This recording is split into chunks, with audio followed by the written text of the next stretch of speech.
নাজমুল শান্ত টুর্নামেন্টে যাওয়ার আগে বলে গিয়েছিলেন যে তারা চ্যাম্পিয়ন হওয়ার জন্যই লড়বেন। ডেফিনেটলি ক্যাপ্টেনের জায়গা থেকে সেটা বলাটাই স্বাভাবিক, কারণ কেউই অংশগ্রহণ করার জন্য যায় না। কোচ মোহাম্মদ সালাউদ্দিনও একই কথা বলছেন যে তারা আসলে চ্যাম্পিয়ন হওয়ার টার্গেট নিয়েই এসেছেন।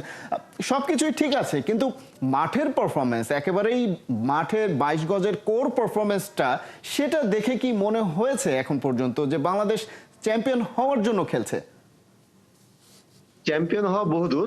এই মানে বাংলাদেশের খেলা দেখে মনে হয়নি বাংলাদেশ এই স্টেজে বা এই টুর্নামেন্টে বিলং করে, বাংলাদেশ এই টুর্নামেন্টের অংশ হতে পারে, এটা মনে হয়নি। এবং অনেকেই আমি যারা বিশেষজ্ঞ আছেন, বিশ্লেষক আছেন, তাদের বাইরের ডেফিনেটলি তো বাইরের বিশ্লেষক যারা আছেন তাদের অনেকের মধ্যে এরকম দেখেছি যে তারা মানে ওয়েস্ট ইন্ডিজ বা শ্রীলঙ্কা গেলে সেখানে ভালো হতো কিনা সেই আলোচনা করেছে। ডেফিনেটলি বাংলাদেশ সেখানে কোয়ালিফাই করেছে, নিজেদের যোগ্যতা দিয়ে পারফরমেন্স দিয়ে করেছে, কিন্তু যেটা বললাম যে পারফরমেন্স যদি আপনি প্রমাণ করতে না পারেন এই স্টেজে, তখন সেই প্রশ্নটা উঠে যায়।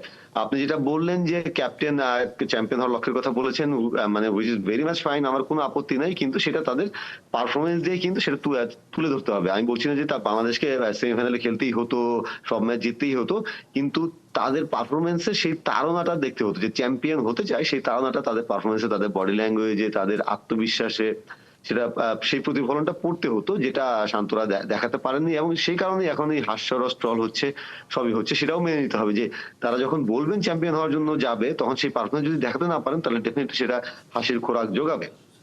ব্যাপার হলো কি, দেখুন, আমরা ক্যাপ্টেন যখন বলছেন সেই আত্মবিশ্বাসের উৎস কোথায়, বাংলাদেশ কিন্তু গত বেশ অনেকদিন ধরেই এই ওয়ানডে টুর্নামেন্টে ভালো খেলতে পারছে না। ওয়ানডে দ্বিপাক্ষিক সিরিজ বলুন, টুর্নামেন্ট বলুন, ভালো করতে পারছে না। 2023 ওয়ার্ল্ড কাপেও বাংলাদেশ অনেক আশা নিয়ে গিয়েছিল, বড় আশা নিয়ে গিয়েছিল, কিন্তু আলটিমেটলি যেটা বলা যায় প্রসব হয়েছে অশ্বডিম্ব। এবং তারপর থেকে মানে 2023 সাল থেকে যদি দেখি, বাংলাদেশ নয়টা সম্ভবত দ্বিপাক্ষিক সিরিজ খেলেছে, তার মধ্যে 3টিতে মাত্র জিততে পেরেছে।